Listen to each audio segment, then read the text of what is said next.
Hey there guys, so today I'm here to do Rev's 16-month update. I was going to do it at 15 months when her last well-check visit was, but because I was expecting a baby, I did not have time around then. So we're gonna get started and talk about what's been going on with Rev developmentally, with potty, with talking, weight-wise, clothing size-wise, all those kinds of things. So weight-wise, I weighed her this morning and she was exactly 20 pounds with just her onesie on, so she's probably just under 20 pounds. And at her 15-month appointment though, she was just under 19 pounds, I believe, and she was at the 16th percentile. So she did go up from her 1 year to her 15-month appointment percentile-wise, which was great. It's good to see that she's finally gaining weight. She does though have an appointment this Friday with a geneticist to find out if she has a connective tissue disorder and to look further into why she got so small. If you haven't been around since the beginning, then you may not know that Rev at birth was 8 pounds 11 ounces.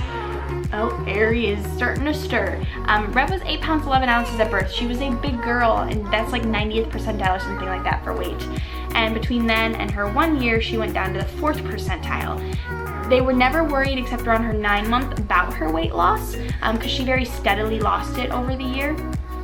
And then they just did a weight check a month later at her 9-month and she was fine and everything was good. It was just because she was becoming more mobile and active. But they are going to look further into why she got so tiny. So to give you some perspective, clothing wise, this onesie that she's wearing is a 6 to 9 month onesie. And she wears 3 to 6 pants fit her best, but she does fit 6 to 9 too. They're just a little bit baggy. And she still fits 3 to 6 shirts as well. They're just now starting to get a little too small, and mainly like they're all 3/4 length sleeve on her. And then sleeper wise though, because those always tend to be bigger, she's 9 to 12 months in those. So she is a very small child, but perfectly healthy as far as we know. Everything is good, but we'll find out more and see if maybe there's a reason for her getting so small this Friday at her appointment. I'm sure I won't find out this Friday, but we're gonna look further into it then. So, can I sit you up a little bit, pretty girl? Can you say hi? You're drinking your milk? She is still drinking her goat's milk. A lot of people ask why we give Rev goat's milk over cow's milk, and it is because it has a lower lactose percentage. It's also one of the closest milk replacements to breast milk in like nutrition wise, what's in it. And because it has a lower lactose percentage, it's easier to digest. Revlin has problems with digesting a lot of dairy in her diet. And because she's so small, I need to keep a lot of fat in her diet. A lot of people believe that milk in general after they're a year is just not needed, and for some kids that's totally true, but for Rev, she needs a lot of fat because she's very tiny, and so she needs to have milk. But cow's milk has too much lactose for her, and all of the other cow's milk replacements like soy milk and coconut milk and almond milk, they don't have. Thank you. Yeah, you're a very good sharer. You tell them that too. She shares everything. All of the other replacements for cow's milk don't have near enough fat in them, and goat's milk actually has the same amount, so that was the best replacement for her. So potty wise, around 12 to 13 months, she started what's called a potty pause. Now at the time I didn't know that when doing elimination communication this was a normal thing, that between like 12 and 15 months they start this independent stage where they want to do everything themselves, and because of that they start pushing back from the potty. They don't want to go on it, they get upset when they're on it, and I just thought like maybe elimination communication wasn't working out. Maybe she decided she didn't want to do it, and I was getting really frustrated because I was like, what did I do wrong? And then after like 3 months of putting up with it, I finally just took to Google to see if any moms that did EC had experienced this, and then I learned about the potty pause, which, like I said, is just around the stage where they learn to be more independent, and you kind of have to hand them the reins with the potty. So for a few days, I did not make her go on the potty. I only asked her if she needed to go, and of course, because she didn't want to go on the potty, she's in this independent stage, every time she said no. So I let her just say no and not do anything. And within like a day and a half, she was saying yes to the potty, going on the potty, not fighting the potty. And so right now I've just learned that we have to switch gears with the potty and let her do everything herself. So let her walk to the potty, let her lay down to take a diaper off, let her make the choices herself.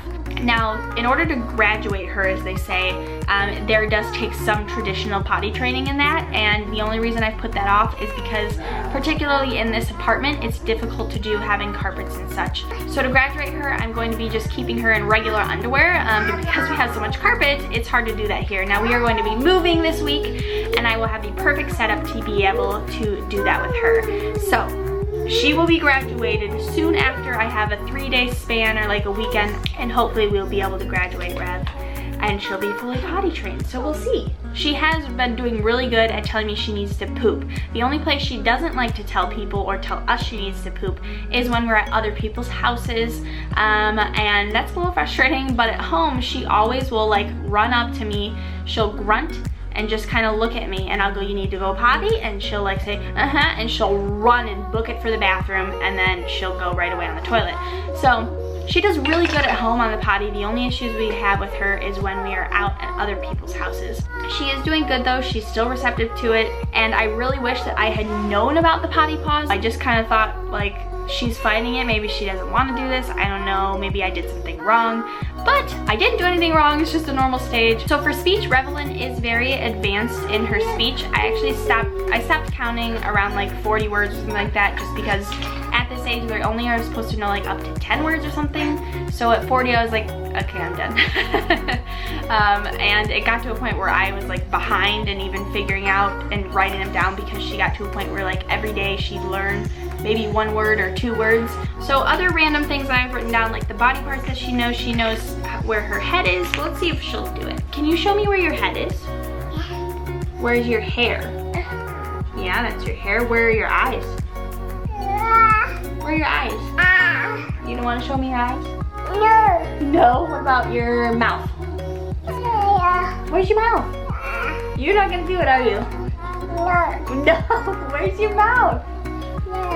No. That's your nose. Where's your mouth? Look. You're just gonna show all the body parts you know before I'm asking, because now she's showing your tummy. Where's your legs? Yeah. Where are your fingers? Yeah, finger. Oh, you're gonna eat your fingers? Okay. Where are your ears? Show me your ears. There you go. There's your ears. Where's your arm? Can you show me your arm? Yep, those are your arms. Well, she's more interested in blocks right now, but she does know where her head is, her hair, her mouth, her teeth, her tummy, her toes, her foot, or her feet, her eyes, her legs, her arms, her hands, her fingers, and she does know her right from her left arm. And she is very good at taking directions, like asking her to get things, or asking her questions. She answers yes or no to things, and she understands like what you're asking her. She definitely knows what garbage is. She will pick up just random like pieces of garbage. If there's a piece of garbage on the ground or like part of a wrapper on the ground, she'll pick it up herself without any coaxing, and she will take it to the garbage can. She does it with her snack the most probably. She really likes the Annie's organic fruit snacks, and whenever she's done with them, she will just go ahead and take the wrapper right away to the garbage can and throw it away. She is very good still at independent playtime, except for when I'm filming videos. This is my second time trying to film this, but if I like need to edit or something like that, or while I'm caring for Airly, Rev does really good at playing by herself, which is a huge blessing, definitely, to have a toddler that will play on her own when needed.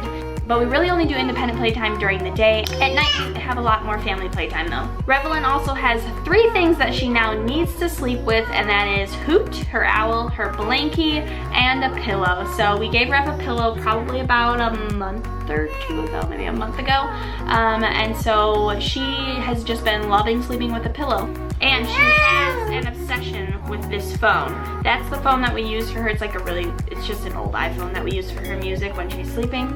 She has an obsession with that. She definitely has outgrown like 12 to 18 month toys. I've switched out her toys for mostly 3+ toys, because she, like I said, mentally, a lot of people point out that Rev'Lyn seems very ahead, and she is very ahead cognitively, and when it comes to like playing with things, for instance, like she really likes to figure things out. So I got this toy off Amazon, and it comes with these little gears.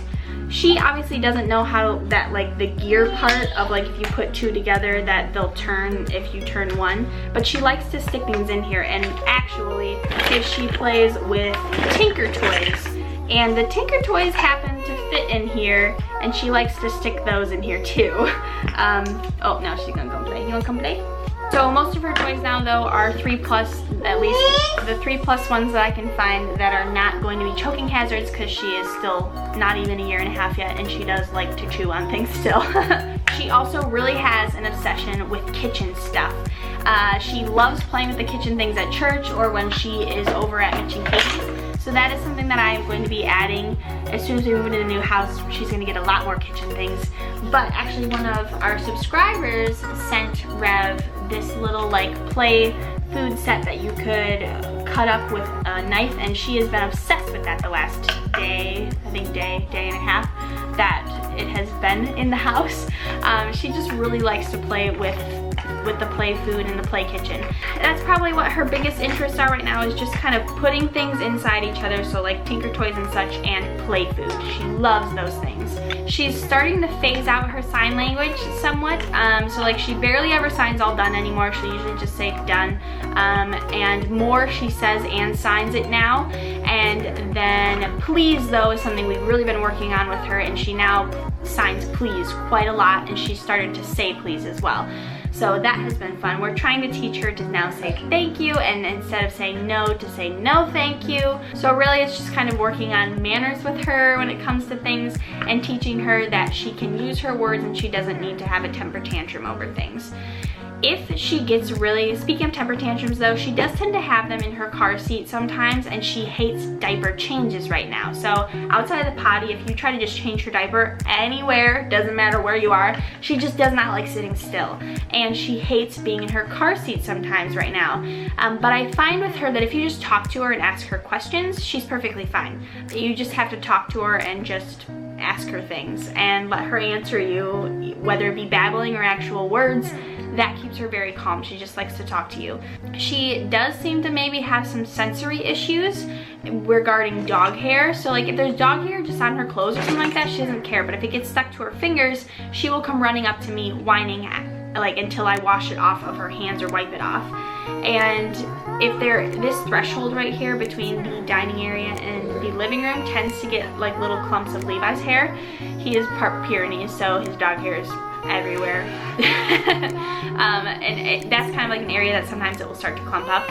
And if there is any clump of dog hair, she will usually point at it and she will not cross it until you pick it up. So she seems to have some issues with that.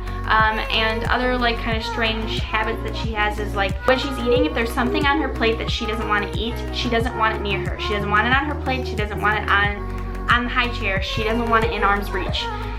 So if you don't move it, she will throw it on the ground, and then she will continue eating the part of the food that she wants to eat. So she is showing some signs of like compulsive behavior, and a lot of that though can just be toddler. I was talking with my mom friends, and she said only time will tell as things go on. If it gets worse, then it's something to worry about. At this point, I'm not too worried. She is very detail oriented, and it's just, you know, if it ends up being a problem, then we'll address it. But right now it's really just a couple things that are kind of compulsive. Can you say goodbye? Bye-bye. You did so good. Yeah, you did. Thumbs up? Ooh. Can you say bubble? Bubble. Can you say apple? Apple. Can you say, what sound does a sheep make? What sound does a sheep make? Bubble. Baba? Yeah. Can you say rawr? Wow. Yeah, does a lion make? The lion go rawr. Wow. Yeah, do you have your milk in your apple? Can you say milk? Can you say apple? Apple. She brought her speaker to me because another thing she loves is to dance, and she loves music. You dance? You dance? And she's just gonna run away with the speaker. You dance?